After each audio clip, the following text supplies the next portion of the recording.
3. AM 16 cement trucks roll down Willowbrook Lane, headlights cutting through darkness, stopping at my backyard creek, the one flowing behind their million-dollar McMansions. HOA Queen. Karen stands there in yoga pants and pearls, supervising like a general. This ugly creek ends tonight, She chirps. No more swamp water ruining our property values. Manicured nails point, hoses roar, gray concrete floods in, burying decades of clear-flowing water under industrial sludge.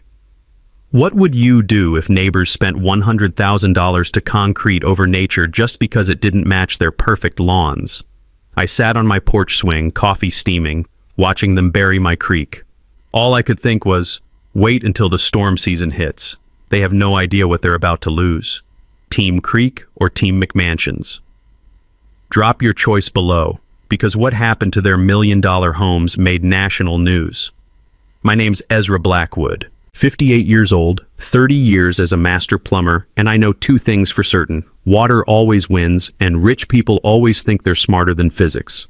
I bought the problem house on Willowbrook Lane after the previous owners fled. Real estate agent called it a drainage challenge, code for sometimes floods, good luck sucker. $180,000 for a cottage surrounded by million-dollar McMansions that sprouted like expensive weeds after 2018. Every morning I'd sit on my back porch, black coffee steaming, listening to the creek babble over century-old stones. That sound reminded me of Sarah, my late wife, who called running water nature's lullaby. The creek smell mixed with wildflowers, real, honest scents that money can't manufacture. Uphill, chemical lawn treatments and fresh mulch, the artificial suburban smell of people trying to control Mother Nature with credit cards. Then I met the neighborhood dictator, Brittany Ashford. Picture a Karen with a real estate license and delusions of grandeur. 42, permanently dressed in workout gear she never sweated in, driving a white BMW like she owned the whole street. Voice like a dental drill wrapped in fake sweetness. 3 weeks after moving in, she appeared at my door with that practiced smile that screams, "I want something." Welcome to Willowbrook Estates. I'm Brittany, HOA president. Her eyes swept my property like a home appraiser. We maintain certain standards here. Your backyard situation is becoming problematic. What situation? That swampy area behind your house. It's creating drainage issues and, frankly, lowering everyone's property values. Swampy area. She meant the crystal-clear creek that had been managing this hillside's drainage since her great-grandparents were kids. Ma'am, this creek handles runoff for the entire neighborhood. Without it, you'd have real drainage problems. Her smile turned arctic. Ezra, we're a community. Sometimes individual preferences must yield to collective needs. 2 days later, my first violation notice. Failure to maintain landscaping standards, Section 4.7. $50 fine, 10 days to comply.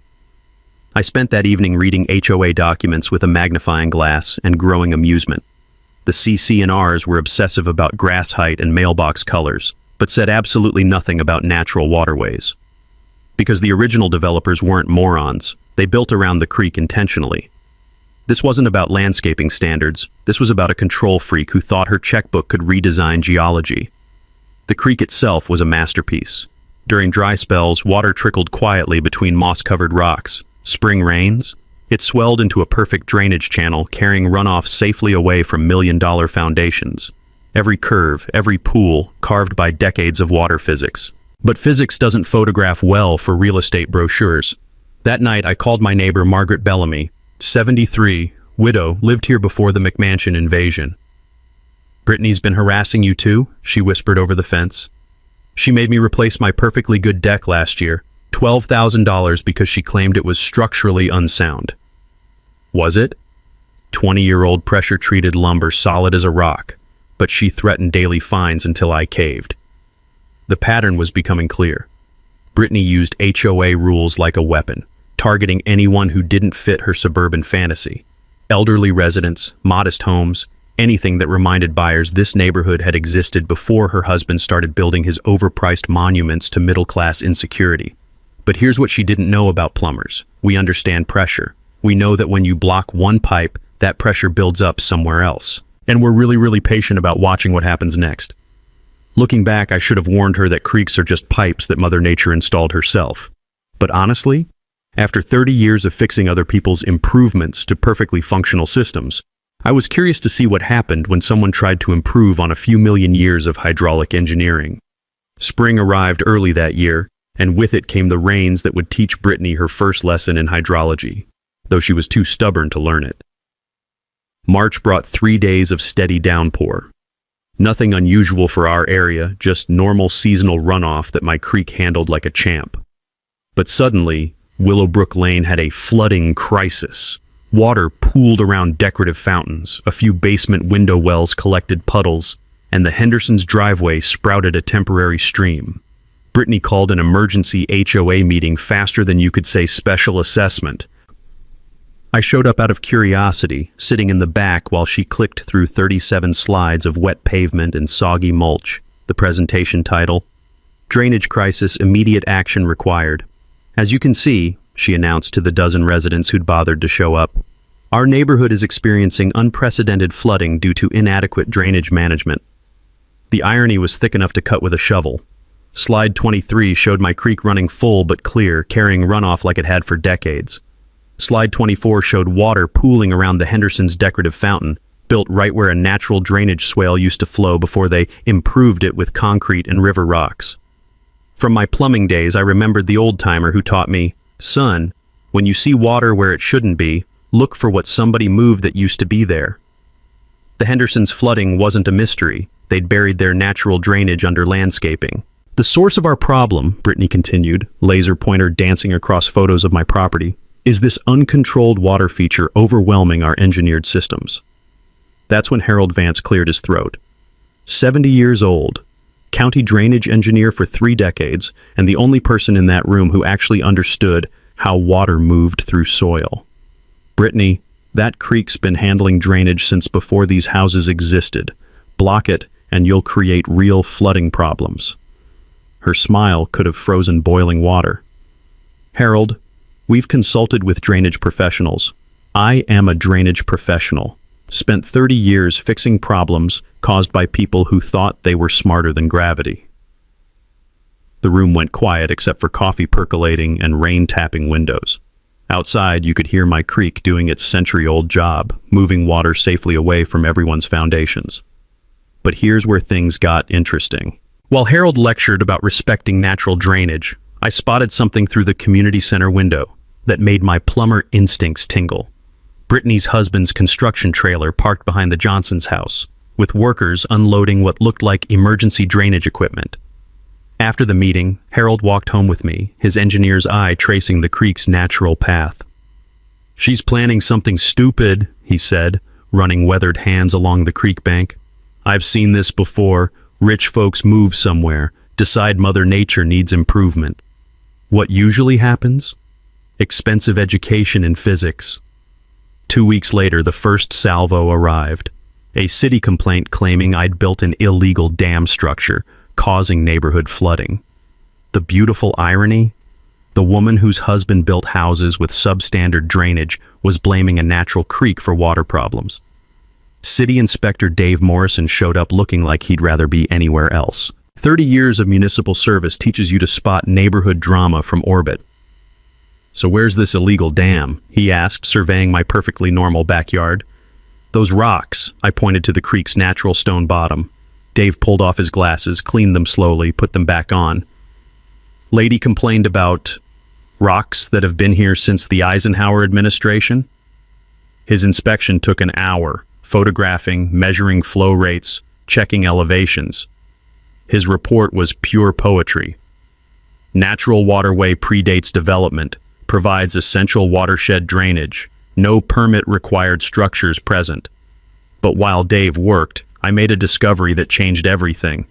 Walking the creek's path upstream, I found fresh concrete footings where the expensive houses connected to the storm system. Hasty work, like emergency repairs, the kind you do when your original drainage was inadequate and spring rains exposed the problem. That evening, Margaret Bellamy called with Garden Club intelligence that confirmed my suspicions. Brittany's been telling everyone your creek caused their foundation problems, she whispered. But the Washingtons discovered basement leaks that predate any creek issues. The Johnsons' garage slab has cracks they've been hiding with strategic car parking. the real picture was emerging. These million-dollar houses had drainage problems from day one, built too close to the water table with minimal storm management.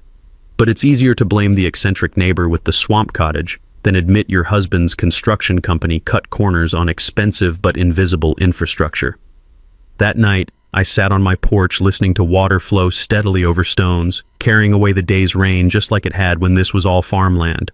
Somewhere uphill, sump pumps hummed overtime in basements that should never have been built so deep. Brittany wanted a war with my creek, but she didn't realize she was actually fighting a battle against physics itself, and physics had never lost a fight. Brittany's revenge arrived in my mailbox like a paper avalanche, 6 HOA violations in 2 weeks that would have made a Soviet bureaucrat weep with pride. Violation 1, grass exceeds maximum height per section 3.2. I measured my lawn myself, 2 3/4 inches. The maximum, 3 inches. Apparently my grass was a 1/4 inch too ambitious. Violation 2, mailbox color non-compliant with architectural standards. My black mailbox, the same black mailbox that came with the house, approved under guidelines specifying earth tones or black. The smell of fresh citation paper became a daily occurrence, like getting served legal documents by a suburban warlord with a laminator addiction. By week 6, I owed $2,300 in fines for infractions that existed only in Brittany's imagination. But here's what she didn't know about my 30 years fixing pipes under bureaucratic noses. Documentation beats intimidation every single time. Memorial Day weekend, I played neighborhood photographer, documenting every violation Brittany claimed I'd committed. The Henderson's grass, 3.5 inches of shameful non-compliance. Johnson's mailbox, sun-faded brown that hadn't been regulation earth tone since Bush Sr. was president. The Washington's decorative fountain, twice the size of my unsightly water feature. My old union steward used to say, when management makes up rules to screw you, make them follow their own rules to screw themselves. Selective enforcement isn't just unfair, it's legally actionable. But Brittany was just warming up.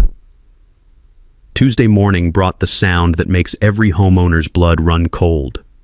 Chainsaws at dawn. Through my kitchen window, I watched an unmarked tree crew trimming ancient oak branches that had shaded my creek for decades. The crew boss looked like he'd rather be anywhere else when I approached. "Sorry about this, sir. We were told these branches were dead and hazardous." "Dead? They were budding last week." He glanced around nervously. "Look, lady in the white BMW said make it look like storm damage. We're just following orders." Storm damage. Because apparently 40-year-old oak limbs spontaneously decide to commit suicide just to spite the HOA. The environmental impact was immediate. Without leaf cover, creek water warmed faster, algae bloomed thicker, and 40 years of natural shade patterns got chainsawed into suburban conformity. It was ecological vandalism disguised as tree maintenance. That evening, Margaret Bellamy appeared at my door with homemade cookies and whispered intelligence from the neighborhood underground. "They did the same thing to me," she confided, checking over her shoulder like Brittany might materialize from the azaleas. "Forced me to replace a perfectly good deck because it was structurally unsound. $12,000 for 20-year-old pressure-treated lumber that could have supported a tank. Was it actually dangerous? Rock solid. But Brittany threatened daily fines until I caved. Fixed income versus unlimited legal harassment. Guess who wins?" The pattern was becoming clear. Brittany used HOA rules like a medieval siege weapon, targeting anyone who didn't fit her McMansion fantasy. Elderly residents, modest homes, natural features, anything that reminded buyers this place had history before her husband's construction company arrived. Then came her masterpiece, an emergency HOA meeting scheduled for Christmas Eve to vote on an $85,000 drainage improvement project. The proposal read like bureaucratic poetry: channel all runoff into concrete culverts, bypass the troublesome creek entirely, install modern storm management split equally among homeowners as a special assessment. Christmas Eve, 6 p.m., minimal notice, maximum manipulation. 7 board members present, 2 actual residents who'd rather be home wrapping presents, and proxy votes from members I'd never seen breathing. The vote passed 7-2 faster than holiday eggnog disappears at office parties. But here's where my weekend detective work paid off. That night, I cross-referenced the voter list with county property records while sipping leftover Christmas coffee. Two proxy voters had moved to Florida months ago. The meeting notice violated the 30-day advance requirement, and the quorum needed 15 actual residents, not phantom votes from people enjoying retirement in warmer climates. From union contract fights, I knew that when people break their own rules, those broken rules become legal weapons. The vote was invalid, but Brittany was already ordering concrete trucks. The next morning I called Jim Martinez, the lawyer who'd handled Sarah's estate. Environmental law wasn't his specialty, but he understood when people ignored contracts. Ezra, they can't just disregard their own governing documents. If HOA rules bind you, they bind everyone. What about destroying the creek? Natural waterways fall under state environmental protection. Penalties start at $25,000 per day for unpermitted alterations. I spent New Year's Eve reading environmental statutes by lamplight, learning that what Brittany planned wasn't just stupid, it was federally illegal. But she'd already scheduled the concrete pour for January 15th. The woman was about to commit an environmental crime and send me the bill for it. Sometimes the best revenge is just watching someone outsmart themselves. January 15th arrived with the kind of gray sky that makes bad decisions look even worse. At 5 a.m., diesel engines rumbled down Willowbrook Lane like an invasion force. 16 cement trucks forming a concrete convoy to destroy what nature had spent centuries perfecting. The sound hit you in the chest, all roar and exhaust, drowning out the gentle creek babble that had been this hillside soundtrack since before anyone's grandparents were born. Brittany stood in my backyard conducting her environmental orchestra, designer boots planted in creekside mud, clipboard waving like a baton. That smile of someone who thinks they've just checkmated Mother Nature herself. "Morning, Ezra," she chirped with weapon-grade cheerfulness. "Hope you don't mind the early start. This improvement will benefit everyone." I sipped coffee and watched her point manicured nails at water patterns older than the Constitution, directing contractors to bury living ecology under industrial concrete. The mixers roared to life, their grinding mechanical sound replacing the creek's natural music. The first pour hit the water like gray lava, covering stones polished smooth by decades of natural flow. Tadpoles and salamanders that had called this creek home suddenly found themselves swimming in liquid rock that would harden into their tomb. Within hours, they'd transformed a living waterway into a concrete drainage ditch. The smell changed from clean water and moss to diesel exhaust and curing cement, like someone had poured industrial soup over a natural cathedral. From 30 years of plumbing, I knew what Brittany didn't. Concrete doesn't absorb water, it redirects pressure. Every drop that used to soak naturally into creekside soil would now hit that concrete surface and ricochet somewhere else. Physics doesn't care about your property values. The entertainment started immediately. That same afternoon, I watched the first test of Brittany's engineering genius. A brief winter shower hit the fresh concrete, and water that should have infiltrated slowly into natural creek bed instead bounced off like it was hitting a sidewalk. The runoff shot straight into Brittany's own foundation plantings, pooling around expensive landscaping that had never seen standing water before. Her prize azaleas suddenly found themselves growing in an accidental swamp. By week 2, the consequences were spreading like ripples from a dropped stone. The Henderson's decorative fountain, which had never overflowed in 5 years, suddenly couldn't handle runoff that used to disappear into creekside soil. Water backed up into their flagstone patio, creating puddles where they'd never existed. Johnson's French drains, hastily installed last year to address mysterious moisture issues, started bubbling like champagne fountains. Turns out when you eliminate natural drainage and force everything through artificial channels, you overwhelm systems that were already struggling. But the most beautiful irony was Brittany's own basement. For the first time since construction, her window wells collected standing water. The concrete channel was working exactly as designed. Unfortunately, she'd forgotten to calculate where that redirected water would end up. Within a month, reality started writing checks that concrete couldn't cash. Hairline cracks appeared in 3 driveways, spiderwebbing across surfaces that had been solid for years. Pool decks settled unevenly, creating gaps between slabs that looked like miniature earthquake damage. The neighborhood's new soundtrack became concrete popping during temperature changes and metal groaning as rebar stressed under shifting foundations. From my sump pump installation days, I recognized the classic signs of hydrostatic pressure building underground. Clay soil acts like a sponge until it reaches saturation, then becomes as unstable as pudding. Brittany had eliminated the natural release valve that kept soil moisture balanced for generations. Her response was predictably delusional. She hired landscapers to plant fast-growing shrubs around foundation cracks, hoping to hide evidence before it became neighborhood gossip. "Just normal settling," she announced at February's sparsely attended HOA meeting. "Luxury homes experiencing minor cosmetic adjustments." Cosmetic adjustments, like calling the Hindenburg's Landing a minor parking issue. Meanwhile, 3 families quietly listed their homes, pricing them to move before foundation problems became impossible to conceal. Real estate agents started using creative language like mature drainage characteristics and unique water features. But here's where Brittany's concrete victory became her legal nightmare. I was documenting everything. Every crack, every settlement pattern, every new pooling location got photographed with timestamps and detailed notes. Harold, my engineer neighbor, was helping me understand what we were recording. Progressive structural damage directly traceable to eliminating natural drainage. From my union days fighting contract violations, I knew documentation beats denial every time. My lawyer had suggested keeping records, and my camera was building a federal case one photo at a time. That concrete pour hadn't solved Brittany's drainage problem. It had created environmental evidence that regulatory agencies take very personally.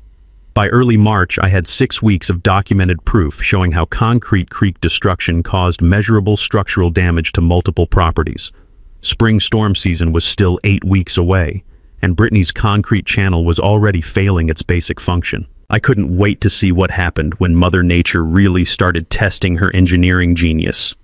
The truth hit me while I was elbow deep in Margaret Bellamy's leaky kitchen faucet, surrounded by the smell of old pipe compound and fresh coffee.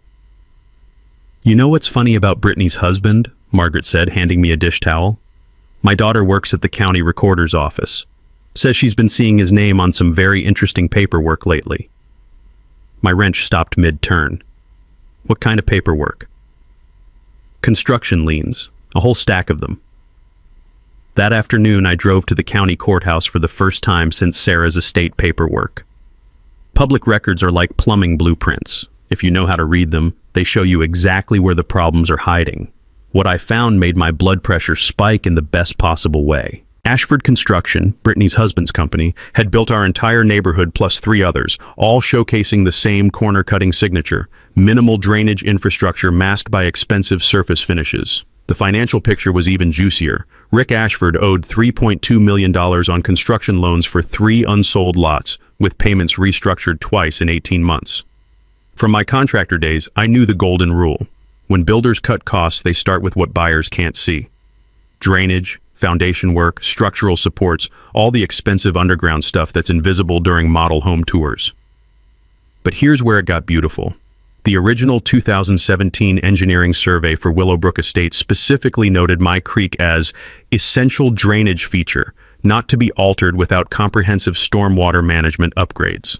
Rick Ashford had built around that creek intentionally, using it as free drainage infrastructure for the entire development. Every foundation, every street drain, every landscaping plan assumed that natural waterway would handle runoff forever. The concrete pour wasn't about neighborhood aesthetics. It was about burying evidence of substandard drainage that was killing his property sales.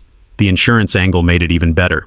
Margaret's daughter had glimpsed HOA liability policies that excluded soil movement and gradual settling, standard language that becomes expensive when foundations shift due to drainage elimination. Individual homeowner policies carried identical exclusions. Nobody was covered for structural damage from eliminated natural drainage systems. From years of water damage insurance fights, I knew the difference between sudden and gradual damage determines everything.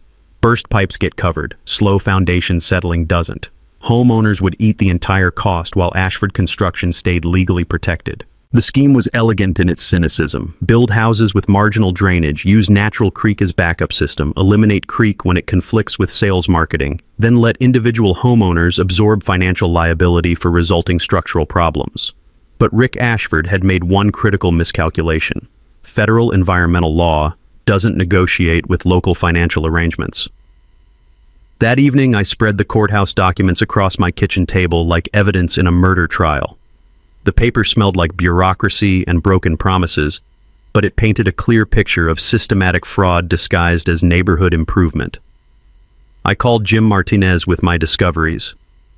If they altered protected waterways to hide construction deficiencies, that's environmental violation plus potential fraud. EPA penalties start at $25,000 per day for unpermitted stream alteration. What about homeowners dealing with foundation damage? If they can prove problems stem from creek elimination that violated original engineering specifications, they've got significant damages claims.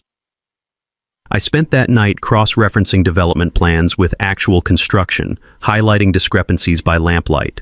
The gaps between what was planned and what was built became obvious once you understood the financial pressure driving corner-cutting decisions.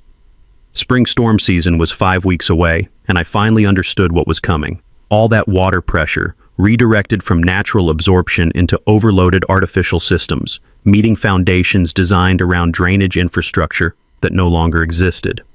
Rick Ashford had turned my neighborhood into a geological time bomb, then lit the fuse himself by destroying its natural safety valve. March brought the kind of crisp morning air that makes you want to build something, or in my case, document everything before Mother Nature finished what Brittany started. My first recruit was Dr. Sarah Kim from the County Community College. I'd met her during a municipal drainage consultation, and environmental science professors have two things in common. They love real-world disasters, and they hate watching ecosystems murdered by suburban arrogance. Someone concreted over a natural creek without permits? Her voice carried the academic fury that makes tenure committees nervous. Ezra, my students would kill for a case study this blatant. Within days, my backyard transformed into an environmental crime scene investigation. 5 graduate students with equipment worth more than my truck, measuring soil permeability and installing monitoring devices that looked like they belonged on Mars. The science was beautiful in its simplicity. They used piezometers, fancy wells that measure underground water pressure, to document how creek elimination affected subsurface hydrology. Every reading confirmed what 30 years of plumbing had taught me: eliminate drainage, create pressure, wait for expensive problems. The students' data read like a disaster prediction. Soil saturation up 40%, hydrostatic pressure building at foundation level, water table rising toward the surface like a geological time bomb with a timer nobody could see. Dr. Kim translated their findings into language that would make insurance adjusters weep. Eliminating natural drainage creates measurable geological instability with predictable, progressive, and legally documentable consequences. While college kids played with their science toys, I was building my own evidence collection. Every morning at 6 a.m., coffee steaming in the cool air, I photographed the same 12 locations around the neighborhood. Foundation cracks spreading like spider webs, water pooling in places that had been dry for decades, the concrete channel failing spectacularly during even modest rainfall. The photography became my morning meditation, watching expensive mistakes reveal themselves one click at a time. From construction work, I knew foundation problems follow patterns as predictable as water flowing downhill. Meanwhile, Margaret Bellamy was running what she called coffee meetings, but what looked suspiciously like intelligence operations that would have impressed the FBI. Her kitchen table became mission control, covered with photographs of cracked driveways, mysterious basement stains, and settlement patterns that told the story of systematically failing infrastructure. The smell of fresh coffee mixed with musty water damage paperwork created the unique aroma of suburban revolution. 5 families were documenting significant structural damage. Henderson's pool deck had tilted 3 inches, turning their backyard oasis into a geometric nightmare. Johnson's garage floor sprouted cracks wide enough to lose car keys in. Even the pristine Washington house was developing stress fractures around windows like architectural wrinkles. But my favorite alliance came from the most unexpected source, the private investigator Brittany hired to destroy me. Detective Mike Torres knocked on my door Tuesday evening, looking like he'd rather be getting root canal surgery. "Mr. Blackwood, I need to come clean. Mrs. Ashford hired me to dig up dirt on you. Financial problems, criminal history, anything to torpedo you in court. Find anything juicy?" He laughed like someone who'd spent 20 years investigating suburban drama. 30 years of steady employment, taxes paid on time, wife who died of cancer, 0 debt, spotless record. You're literally the most boring surveillance target in my career. So why the house call? 2 reasons. First, I live in an HOA nightmare myself, so I recognize the playbook. Rich people with buyer's remorse blaming individuals for systemic failures. He pulled out a thick manila folder. Second, she's 3 weeks behind on my invoices, which suggests her financial problems run deeper than advertised. Mike's photos revealed the scope of Brittany's desperation campaign. Surveillance of my daily routine, documentation of every visitor, pictures of my garbage cans on collection day, the paranoid behavior of someone hunting for ammunition that didn't exist. But the folder contained something far more valuable: photographs of construction shortcuts throughout the neighborhood. Missing drainage infrastructure, substandard foundation work, corners cut in ways that would make building inspectors reach for their citation books. She wanted dirt on you, Mike explained. Professional habit made me photograph everything I saw. Turns out her husband's shoddy construction is way more interesting than your perfectly boring life. That evening, I spread the evidence across my kitchen table like pieces of a jigsaw puzzle solving itself. College research, daily documentation, private investigator photos, all pointing to the same conclusion. Systematic construction deficiencies had been masked by natural drainage that compensated for inadequate infrastructure.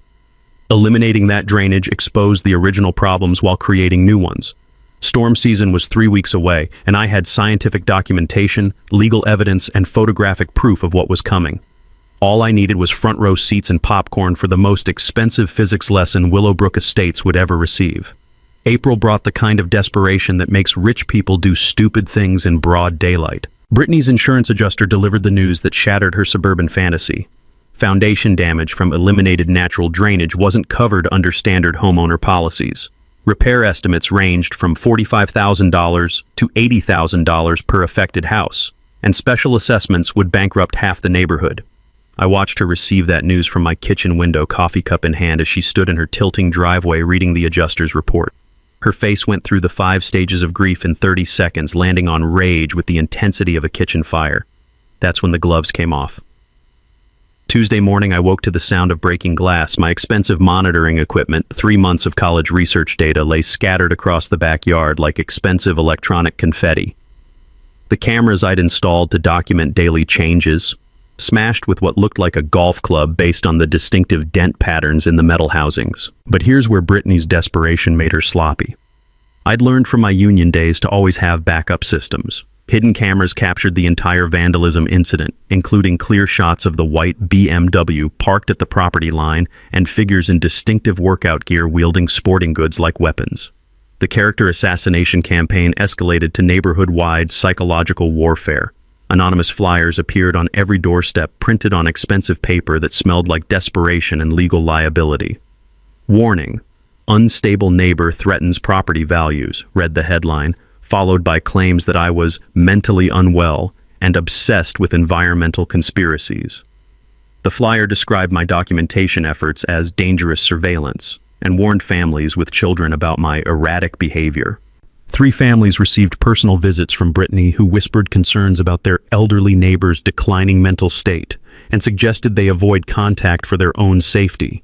The campaign had all the subtlety of a suburban inquisition, complete with concerned citizen theater and manufactured fear.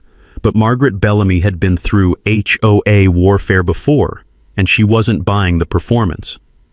"Honey, I've lived through McCarthyism and 3 different HOA presidents," she told me over coffee while examining the vandalism photos. "When people start calling you crazy for documenting their crimes, you know you're over the target." The bribery attempt came wrapped in designer diplomacy and delivered during the dinner hour. Rick Ashford knocked on my door carrying a leather briefcase and wearing the kind of nervous smile that comes with felony-level conversations. His cologne couldn't quite mask the scent of financial panic that follows construction executives when their shortcuts become public knowledge. "Ezra, we need to talk man-to-man about this neighborhood situation," he said, setting the briefcase on my kitchen table with the reverence reserved for explosive devices. "I think we can find a solution that benefits everyone involved."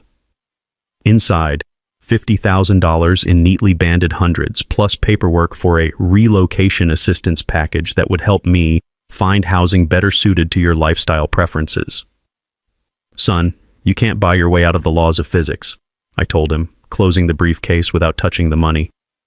"That creek's been handling this watershed since your great-grandfather was in diapers. Concrete doesn't change geology." His face went through several color changes before settling on a shade that matched his financial prospects. "Look, we both know this situation has gotten out of hand.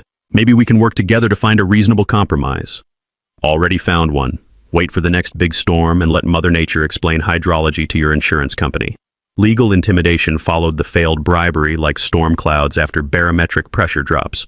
The HOA attorney, a sharp-dressed shark who smelled like expensive cologne and billable hours, delivered foreclosure threats over $8,700 in accumulated fines. But here's what happens when you try to intimidate someone who spent 30 years dealing with building inspectors, union bosses, and municipal bureaucrats. You discover that proper documentation beats legal theater every single time. My countersuit, filed through Jim Martinez, cited harassment, environmental damage, selective enforcement, and violation of federal clean water statutes.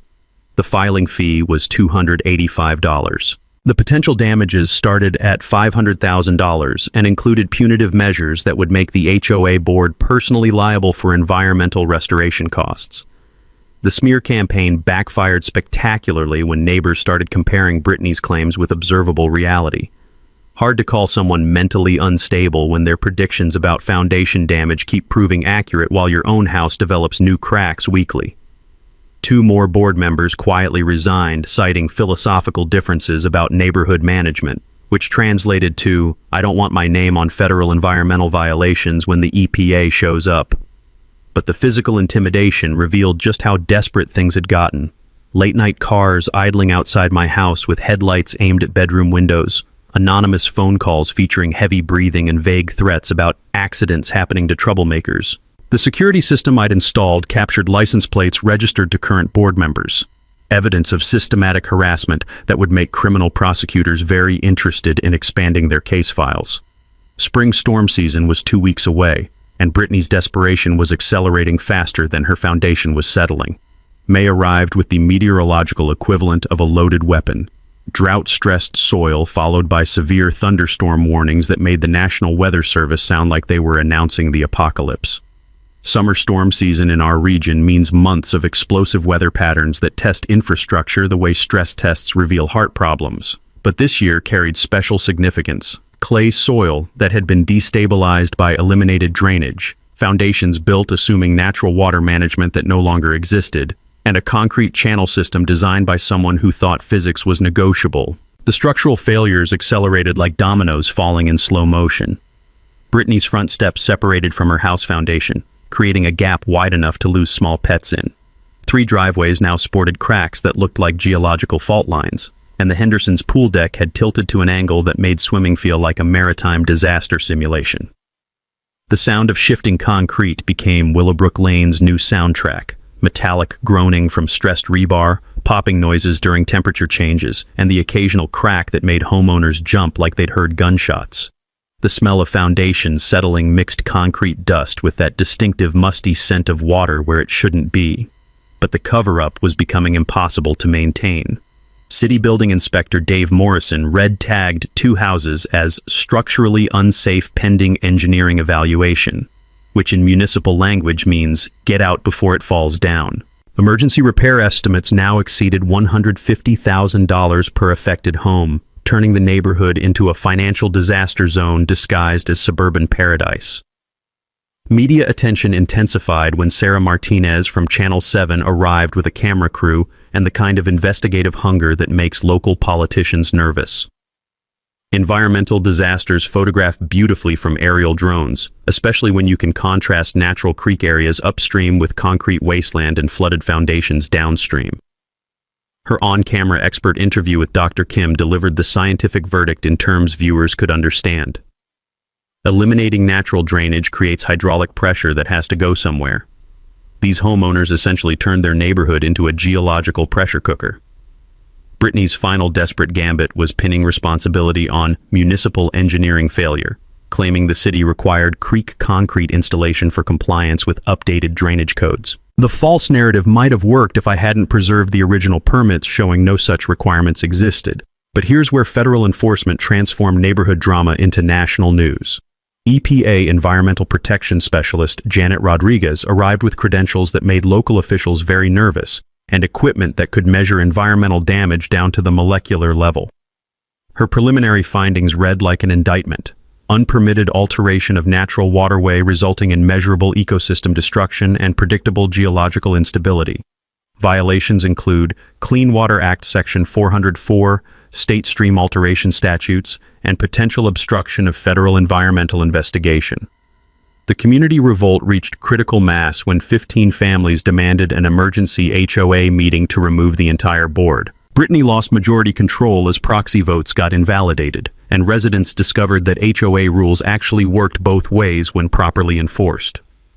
The new board's first action was ceasing all legal harassment against me and hiring an environmental attorney to assess restoration requirements before federal fines accumulated into foreclosure-inducing territory. But Mother Nature had her own timeline, and she wasn't waiting for legal proceedings.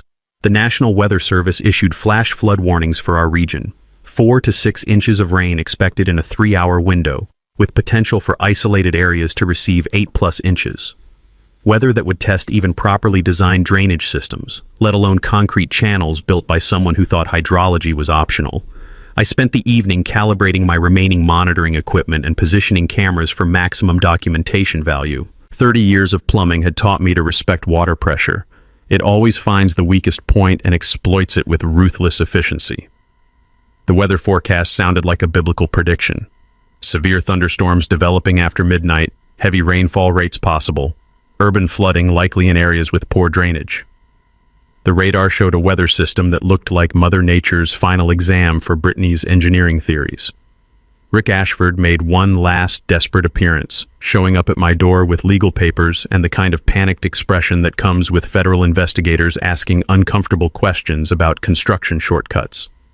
We're prepared to offer full restoration of the original creek, plus compensation for any inconvenience this situation may have caused, he said, hands shaking like he was detoxing from confidence. Bit late for that conversation, I replied, watching lightning flicker in the distance. Weather Service says the storm hits in 6 hours. Your concrete channel's about to get its final performance review. I spent that evening sitting on my porch, listening to thunder roll across the horizon like artillery fire. Somewhere in the distance, weather was gathering to deliver a physics lesson that would cost Willowbrook Estates more than all their construction shortcuts had saved. The reckoning was finally coming, and it would be measured in gallons per minute. The storm arrived at 2:47 a.m. with the fury of a geological lawsuit delivered by clouds. Thunder shook windows hard enough to rattle picture frames, while rain hammered the concrete creek channel like machine gun fire against a bunker. Within the first hour, water was backing up faster than Brittany's excuses, rising 3 feet above normal creek level with nowhere to infiltrate naturally. I sat on my covered porch with black coffee and a front row seat to the most expensive hydrology lesson in county history. My cameras captured every minute of water rising, pooling, and finding creative ways to remind the neighborhood that physics doesn't negotiate with property values. The concrete channel, designed to handle normal drainage, proved as effective as a screen door on a submarine when confronted with actual storm volumes. Water shot out of the artificial stream bed like a fire hose, flooding landscaping that had never seen standing water in 5 years of homeownership. Sarah Martinez was broadcasting live from our flooded street by 4 a.m., her camera crew documenting disaster in real time for the early morning news audience. The aerial footage was cinematically perfect. Natural creek areas upstream handling the storm beautifully, while downstream concrete zones created an instant swamp that looked like environmental revenge served ice cold. "This is exactly what happens when you fight natural hydrology, Doctor," Kim explained during the live interview, standing ankle-deep in water that used to be Brittany's prize-winning front lawn. Water always finds a way, and elimination of natural drainage creates pressure that has to go somewhere. Then came the moment that would make national news. At 5:23 a.m. during live television coverage, Brittany's house foundation shifted 8 inches with a grinding sound that the camera microphones picked up perfectly. The visual was devastating, expensive landscaping washing away, foundation separating from the structure, and her white BMW floating in what used to be a driveway, but now resembled a suburban lake. Windows cracked with sharp popping sounds that punctuated Sarah Martinez's live narration. The sprinkler system burst, creating fountains in places where fountains were never intended. Water poured into basement windows like the house was actively trying to become a submarine. Fire department evacuation orders arrived with sirens and flashing lights that looked like a disaster movie premiere. 4 houses red-tagged as structurally unsafe, families carrying children through ankle-deep water, and Red Cross shelter established at the community center for displaced residents. But the confrontation that made YouTube history happened during live television coverage. Brittany emerged from her tilting house wearing a bathrobe and the kind of rage that comes from watching physics destroy your life savings in real time. She stormed through floodwater toward my porch, screaming loud enough for the TV microphones to capture every word. "This is your fault," she shrieked, pointing a manicured finger that shook with fury. "Your crazy environmental obsession destroyed our neighborhood." The camera crew followed her dramatic march through floodwater, creating footage that would be shared 500,000 times within 24 hours. Sarah Martinez, professional enough to recognize television gold when she saw it, let the confrontation play out live. "Ma'am, I didn't make it rain," I replied calmly, sipping coffee while water lapped at my porch steps. "I just understood where the water would go when you eliminated the drainage system that managed it for the past century. You sabotaged our drainage improvements. You caused this flooding with your interference." The beauty of live television is that lies get exposed in real time. EPA environmental specialist Janet Rodriguez, who'd arrived during the storm to document federal violations, stepped into camera range with scientific authority that made Brittany's hysteria look even more unhinged. "Sir, your predictions about eliminated drainage creating structural instability proved completely accurate," Rodriguez said, addressing me while ignoring Brittany's continued ranting. "This represents textbook examples of how not to manage watershed systems." The legal resolution happened faster than floodwater receding. Federal enforcement action filed within hours, $2.8 million in potential Clean Water Act fines, and environmental restoration requirements that would make the neighborhood's financial problems look like pocket change. Margaret Bellamy, standing on her own flooded porch, delivered the community reckoning that completed Brittany's public humiliation. Maybe next time we should listen to the plumber who actually understands how water works, instead of the real estate lady who thinks Mother Nature takes suggestions. The viral footage spread across social media with captions like "Karen versus physics" and "When HOAs attack nature." Environmental engineering programs started using our disaster as a case study in what happens when developers prioritize aesthetics over hydrology. By dawn, Willowbrook Lane looked like a war zone where physics had won decisively. Emergency vehicles, news crews, displaced families, and one very satisfied retired plumber who just watched 30 years of construction experience vindicated by Mother Nature herself. The reckoning was complete, and it had been beautiful. 3 months after Mother Nature's final exam, Willowbrook Lane looked like a completely different neighborhood, and not just because of the construction equipment parked everywhere. Federal Court Judge Patricia Wong ordered complete creek restoration within 90 days, environmental impact mitigation, and penalties that hit the HOA with a special assessment of $127,000 per household. The ruling read like poetry for anyone who'd ever been bullied by suburban authoritarianism. Natural waterways predate human development and must be preserved according to federal environmental statute, regardless of local aesthetic preferences. Brittany's family was among the first casualties of financial reality. Their house, condemned as structurally unsafe, sold at auction for 60% of its original price. Last I heard, they'd moved to a rental apartment complex with rules against modifying natural drainage, irony served with a side of monthly lease payments. But the real victory was watching the neighborhood transform from a place ruled by fear into an actual community. Margaret Bellamy became the new HOA president, elected on a platform of environmental stewardship and common sense governance. Her first board meeting featured actual coffee instead of bottled water, and discussions about rain gardens instead of violation quotas. The musty smell of fear was replaced by the fresh scent of possibility. The creek restoration became a masterpiece of environmental engineering. Professional hydrologists designed natural retention areas that could handle 100-year storm events, native plant restoration that brought back wildlife corridors, and educational features that turned our neighborhood into a model for sustainable development. Within 6 months, herons returned to fish in pools that had been concrete. Salamanders reappeared in restored habitat. Kingfishers dove for minnows in water that ran clear over naturally placed stones.